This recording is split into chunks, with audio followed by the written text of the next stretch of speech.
134 species in genus Asarum. March 23rd, Asarum. Asarum, the wild ginger, defines March 23rd. Asarum symbolizes humility and hidden strength. You possess quiet resilience and a humble nature that often surprises others with its depth. Like the plant's unassuming flowers hidden beneath its heart-shaped leaves, your true beauty and power lie just beneath the surface, waiting to be discovered. My fascination with wild ginger, Asarum.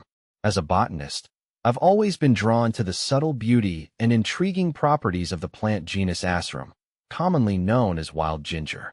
These low-growing, often overlooked plants hold a special place in my heart, and I'm excited to share my knowledge and enthusiasm for them with you.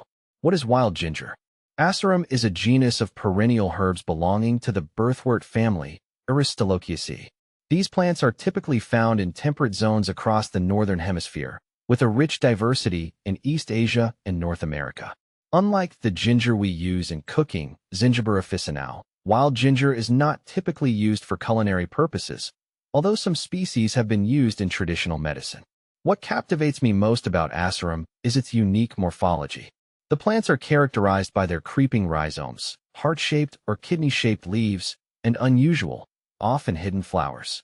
These flowers are typically bell-shaped or pitcher-shaped, and they come in a variety of colors, including brown, purple, and green. They often lie close to the ground, sometimes even hidden beneath leaf litter, and are pollinated by insects such as flies and beetles. A diverse genus. The genus Asarum encompasses a wide array of species, each with its own distinct characteristics. See full list at monsteraholic.com. The allure of wild ginger. My interest in Asarum stems from several factors. First and foremost, I'm drawn to their understated beauty. Their foliage provides excellent ground cover, and their unique flowers offer a touch of the unexpected in the shade garden. I also appreciate their adaptability. Many Asarum species thrive in woodland settings, tolerating low light and moist conditions. This makes them valuable additions to shade gardens and naturalistic landscapes. Furthermore, I'm intrigued by the ethnobotanical uses of Asarum. While not a culinary ginger, some species have been used in traditional medicine for their purported anti-inflammatory and analgesic properties. For example, Asarum canadense was used by Native Americans for various ailments, and Asarum europaeum has been used in European folk medicine. However, it's crucial to note that Asarum species contain aristolochic acid, which is known to be nephrotoxic, harmful to the kidneys, and carcinogenic.